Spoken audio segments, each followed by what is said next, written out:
Well, it's September 1st, officially Labor Day, and I've made some changes, done a little bit of maintenance. This garden looks a little haggard. I have officially removed the rose standard that was over here. I gave it a year. It's just nothing but a Japanese beetle magnet and disease, and I've already got powdery mildew to contend with on the phlox. So it is what it is. I have some ground bees that have taken up residence over here. I just watered, so they're a little ticked off. Their holes are kind of filled in. I did have chipmunks, and we got rid of those, and now the ground bees are like, hey, thanks. Other changes I moved the echinacea over a little bit since the rose got removed. I'm hoping this catmint down in the front looks a little more hedge-like. I probably should move that geum. I just don't know where I'd move it to.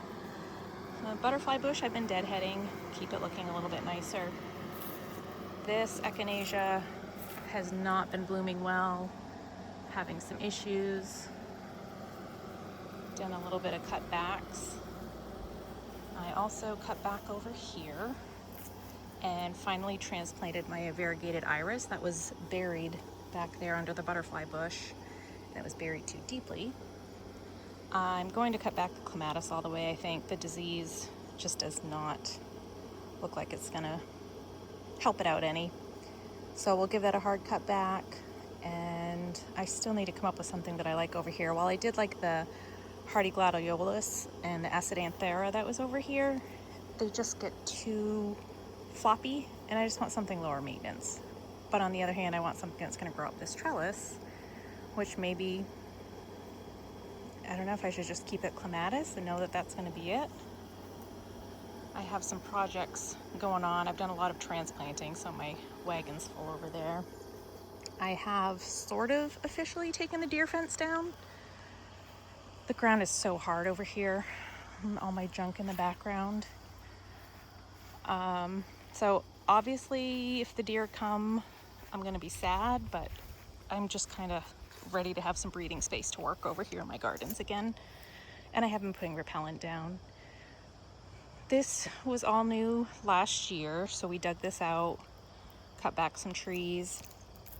You can see all the empty space, and I'm really trying hard to not plant things too closely since I've had to transplant so many hostas this year because they're getting huge as they mature.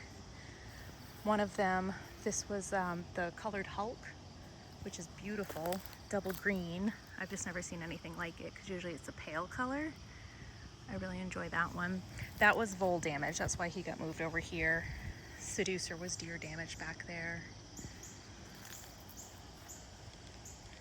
Really don't know if I'm going to keep the little birch. It's kind of struggling, probably needs more sun. And I don't know if this is the right place for this hydrangea, but I did just put it in this year, so I might give it some time. I moved one of my little boxwoods back here that had been damaged. A lot of my astilbe is very hagged out, for lack of a better word, because we've had drought and I was not keeping up on watering it. As well as my variegated, whatever you call it. I love it, and now I can't think of the name. But these all got a little bit scorched. So am I gonna move them? I don't know. Oh, Brunnera. This was a new hosta this year, Love Story. Holding up really well considering I have not hardly watered that. It's doing its own. One of the incredible hydrangeas really should probably be getting more sun. I really need to rent some equipment if I'm going to do these major transplants because my ground is just so hard over here. This is One Last Dance, a transplant that was overcrowded. One of the blueberry muffin divisions, the voles tackled that as soon as I put it in the ground. That was a new one this year. So I'm gonna try one over here. I have one in a pot. I don't know if the Hakana Clo is gonna be happy over here because the ground is just so heavy. With Golden Tiara, I'm not sure if I just didn't water it enough or if it's kind of a sensitive plant. But I do like it. We'll see what happens. Some new growth on this Brunnera. The solid pulmonaria back here is a little weary. We have had some vole activity. I did come in hard with some repellent. I put some of those vole pellets down. I don't know if they're really effective. I cannot remember what this one is. I don't think it's June. It was a vole damage, so it was dug up and sitting in a pot, and I don't have the tag that goes with it. High Society, maybe? I moved the astilbe that has always kind of been, so this burnt out clump has always lived here pretty much since I've had this garden. Moved her over because she's so hardy, and I know it'll be just fine. I put in this pretty little bronera. I really love how this looks, the cordalis, so I didn't want to disturb that. Put in this tiny hosta, which will stay smaller. Of course, I can't remember the name of it. Tiny Quickfire. A little bit thirsty. This is the Island Breeze hosta, new to me this year. Really pretty with the red stems. Kind of purpley looking. That's cute. My favorite hosta is Glorious. I love him so much. The brother Stefan, or Stefan. And Pocketful of Sunshine is a very, very cute little one. Really should probably move that forward a couple of inches, but I don't want to disturb it too much because I have moved things around a lot. Blue Ivory is just stunning. Wonderful contrast. I have this open hole. I took out, I think one of the hostels I took out. Hope Springs Eternal. The voles got to it, so I moved that out. I'm just going to leave it there as breathing space, as hard as that is for me. This is Wide Brim, which I have so many divisions of. It's just a beast. June Spirit, another favorite for sure. Shiny and just lovely. And I don't want to say too loudly, but there's a certain little rodent that leaves that one alone. Here's the Hope Springs Eternal. I cut back some of the brown leaves and moved her over here because I wanted a little more variation in the hosta colors. Some were too close together that were too similar. Woo La La. I've had that for a few years. It was in a pot one year, in the ground maybe 2, and I had planted it high. The voles really took after it this spring, and she's held on. So I'm going to give it a shot over here. I dug up some daylilies that were back there. And this astilbe's a little crispy, but doing okay. I believe this is one of the Vulcan divisions, so that was a new one as well. A little bit sunburnt, and it was getting eaten by something. The leaves are a little tattered, so I'm not 100% sure what that is. Oh, I did skip right over cardinal flowers in all of its glory back there. The hummingbird's been very happy to have that. And I skipped over the variegated phlox, which is also stunning. And this goat's beard, which really is crowded out. Like I said, I've moved so many of the hostas that I didn't want to go too crazy because I don't know where I'm going to move that one. I have the miniature goat's beard that was swallowed up. He got moved way back over there by the arborvitae and is almost dead, so it was not worth pointing out. Oh, Vitalium, if I'm saying that correctly. I think that's what this one is. Opal, something. Years and years ago I had a plant, and every now and then I will find a seedling popped up around the yard. So while I really want to pick up this timber, I really want to let that plant do its thing because it's cute. This Hudson Bay is a little bit sunburnt and crispy looking, and I know I need to move that because it's too close to the other Hudson Bay, which I love. It's just gorgeous. So that one is definitely staying. It belongs there. This one, need to move. Very large. Don't know where to put it yet. Maybe back there in the newer garden, but I would need to move some other things out of the way before I can do that. And as it is, I have a pallet full of plants that have no home that have been left over from other projects I've done for family, and I don't know where to put them. praying hands is pathetic. It is a slow grower. The voles took after that one last year really heavy. So I kept one here. I did divide it out and had another little piece in a pot. I do not know what that is back there. The voles destroyed it last year, and that's all that returned this year. And because it returned, I'm just letting it be, trying to keep it happy. This one also is very rarely ever affected by the voles, thank goodness. And he's doing pretty good. It's Captain Kirk. I really like the whiteness of the leaves.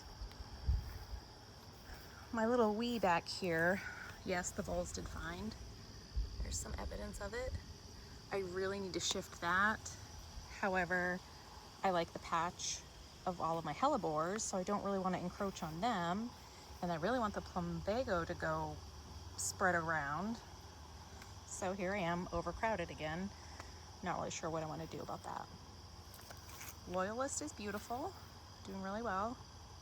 And if I remember correctly, the colored hulk that I pointed out was planted right in this region, very crowded, when the voles got after it this spring. This is the beautiful Hudson Bay. Another one of my top 3 for sure. These little babies, I don't want to transplant them yet because I don't know where I would transplant them. Maybe just scoot them out a little bit, but they're doing well. I moved another Brunnera that was gobbled up. Oh, and this Jacob's Ladder was way back at the beginning with that original clump of Astilbe and kind of buried. No maintenance pots. This was a Seducer. I think this was Seducer, or was this? Nope, this was Seducer. So this clump of Seducer was the original main plant that I had done a division of, and I had planted it in the hill garden over on the side, and the voles found the hill garden this year. One of the mouse ears, which is a very prolific reproducer, and there's the little tiny praying hands. Itty bitty. Very dry and compacted over here. These plants are hardy. Another One Last Dance right there. Not great variegation. This Pulmonaria is hanging in there. Euphorbia, I love how feathery it is. Happy with that. And then Diamond Lake is one of the hostas I've had for many, many years. Always been in the wrong spot, eaten by voles, and now the soil it's in is extremely heavy, so that's not great. Oh, and over here, sorry, I'm just gonna go over the fence. That one has the High Society label. So does that look like the one back at the beginning? Or am I confusing it with, is that one back there the original June? Should have done better when I was saving them from the voles.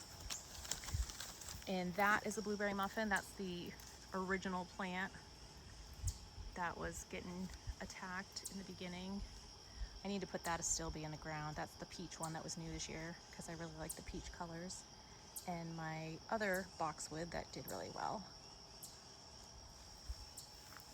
And what is that back there? Astrantia.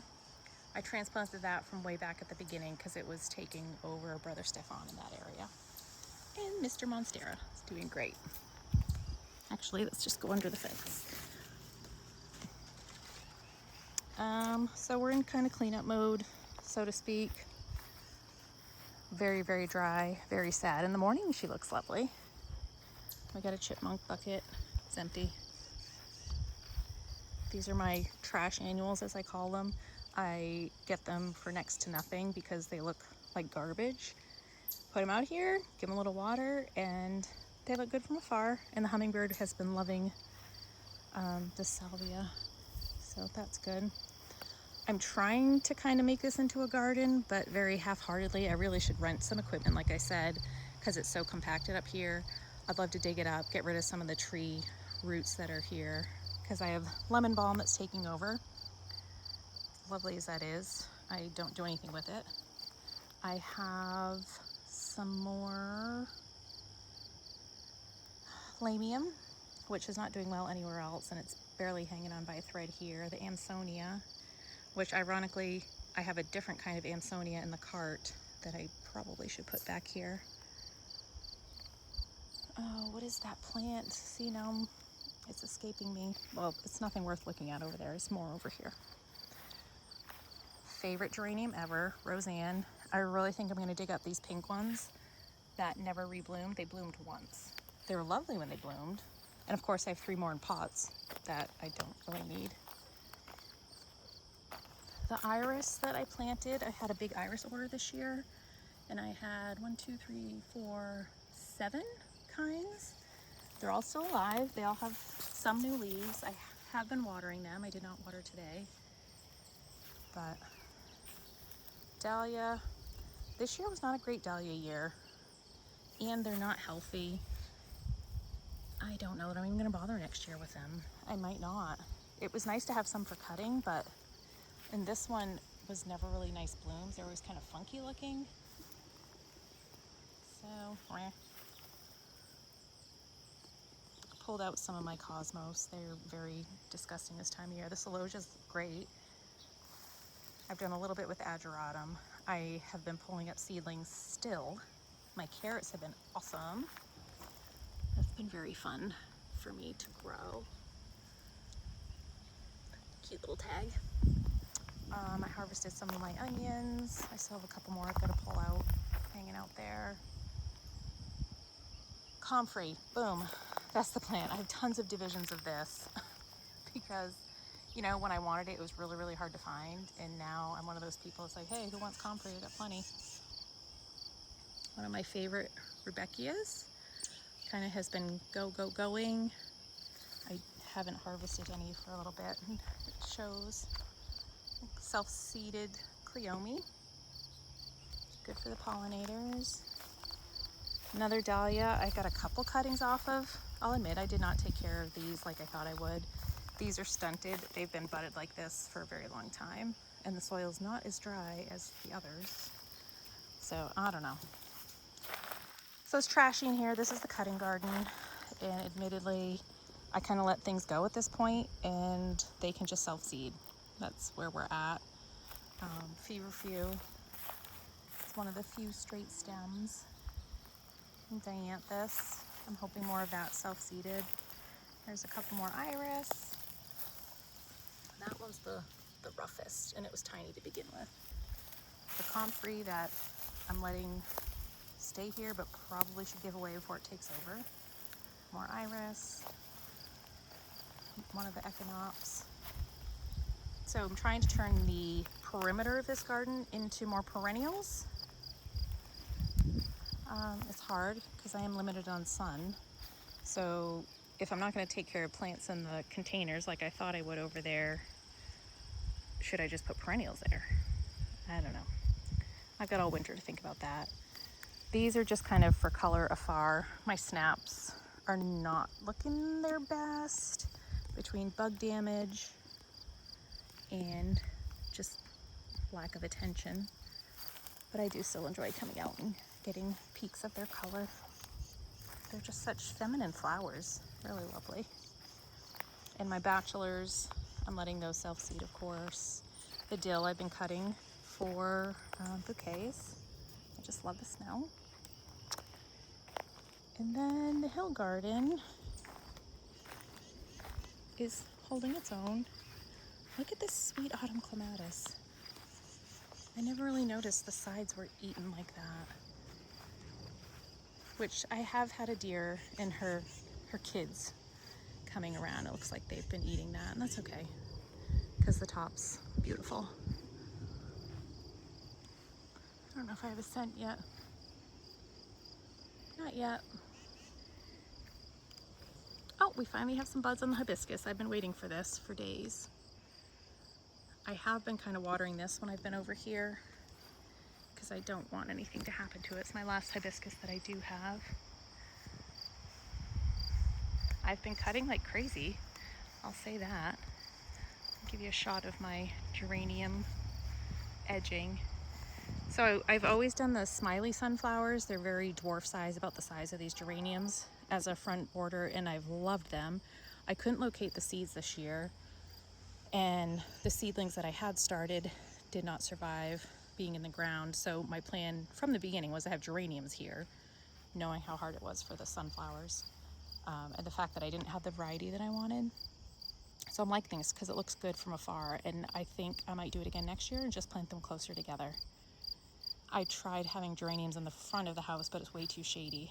So if I move those over here, I think it'll be just right. And the 4 o'clocks, which were new to me, no, none of them are open, but those were really cool and variegated. They open in the morning. The salvia I should have pinched back from the beginning. All of it was really kind of scraggly, but hummingbird, pollinators, everybody has just really appreciated that, so that's been fun to have. And the zinnias, I just love all the colors that I've done. Just so easy to work with them together. Getting cherry tomatoes still. They're starting to split though. Like I'm trying to let them stay on the vine to ripen, but they're splitting. Pretty sure I've picked all that I can. Yeah, I don't think I'm gonna get any more ripening off of this. There's a big fruit in the back. I do have disease sitting in. I pulled up one tomato, the chipmunks and squirrels were eating it, and that's fine. This cucumber I don't even like. I need to just pull it up because it's nothing but diseased and I don't really care for the taste. And then over here, I've had some cucumbers, not the biggest crop ever. I've picked them all because I made a salad yesterday for a cookout. But they've done really well, not disease ridden. My lovely little hibiscus. Well, I can't say it's little, it's 5 feet tall in the back. And the Carl Forrester and the Tithonia. It's a shame that the Tithonia is hiding, but I know it's here and I appreciate it. And also in this raised bed with my tomatoes are the plants that the voles got into. So I'm thinking this was the June hosta, the one that I saved from last year. And I had so many other ones in pots from vole damage that I just threw in the raised bed. And then this betony, which is one of my favorites because it's just kind of unassuming and dainty. Oh, pine straw. So let's do a review on that. I think I like it. It's very prickly. So if you're going into weed or whatnot, it does not feel great on your hands. I have seen less of the jumping worms over here. I know they never really go away. But is it the pine straw that's helping? I don't know. One of my blueberries did not take care of it. Completely my fault. This hydrangea really needs to go somewhere. It is getting to its maximum height, which is great. Ooh, don't need my shadows in there. But I really want to do more cutting plants over here. So I'm thinking if I do rent equipment, I should kind of make a garden near the bird feeders. I don't know, because I've got a lot of hydrangea. I still have a couple in pots that I need to plant, so I'm not sure. So this was where the voles came and ate everything up. I've got one astilbe untouched, this one hosta, which we're not 100% sure what it is. One little scrap of betony that survived. And then this is a little scrap of corydalis that I threw over here. If I can get it to take, cool. If not, oh well. An extra catmint. The lime catmint looks really nice with that heuchera next to it. Oh, hummingbird fight. And then some other things I've been working on. We've got the old pots at the well. So some of these were on my deck. Yeah, nothing really worth bragging about. But I just don't have the heart to let them go. These are my eclipse hydrangeas that I've had kind of tucked into this garden. My plan was to do some transplanting, but I got called away to help with some other chores today. So that's kind of good. I can think about it, and I'm gonna have to pull up plants if I do decide to put these over here, which I gotta kind of look at their mature height. They might be too big. This banana is great, starting to get crispy, but it just makes me happy. I like having a big impact plant. Love, love, love this phlox. It's really eye-catching. Always been powdery mildew. I've never done anything to prevent that. That's on me. But it's just really bright colored. So this is one I think I'll move to the back garden with the other perennials. This is just an annual grass. So all of these geraniums, while they did bloom, they didn't give that wow factor I was hoping for. So first of all, it won't grow as many because I really went nuts because I wanted to make sure I had enough to fill over here, but it just didn't really work out like I thought it would, and I need it for other more exciting plants. Kinsley's Ghost is still not sold that I'm keeping that here because I'm afraid it's gonna just take over the world. And these Black-Eyed Susans, aka Rebecca, are just the OG like wild ones that reseed everywhere. So I have to dig them up considerably every year because I don't want them to take over. Wow, can we talk about how happy this geranium is? It's beautiful. Whoops, spider, get out of the way. Lovely. And then the clematis, the bugs have been enjoying quite a bit. And talk about that sedum. Whew. My very, very first Japanese maple, still kicking it. And this other hydrangea, which, knowing how big the other one got, this is going to get considerably larger, so probably shouldn't put the eclipse hydrangeas over here. Coleus is stealing the show. She's a beaut. And I just can't get enough of these impatiens. I did it years ago, came back to it, and I just need to stick with it. It's just gorgeous, and they are so fuss-free. Love it. This catmint, big old dud, so that's got to get moved. It's too big to put in the back garden. Honestly, I don't want to take over. So if we do something and put some plants on this side, that would be the place for some of the hydrangeas and catmint. But because it's so compacted and wet, I'm gonna have to put soil on top. And this isn't my forever home, so am I really gonna get into that kind of investment? I don't know. Or am I just gonna be one of those really cool gardeners that gives plants away? Maybe. This is the #1 plant for bees and pollinators. It was buzzing all morning. Some of them, I guess, have gone to bed because it's not buzzing like it was. But every kind of bee, wasp, everything was on this all day. And then the little shout out, it didn't do what I wanted. However, I'm still kind of happy with it. I like the contrast and it did what I wanted. So here we are. Not bad for Labor Day and a drought and little maintenance on my part. The weather's been wonderful. I've just been busy socially and with work. But I hope to get a lot more done and cleaned up. So that's it for now. Happy Labor Day.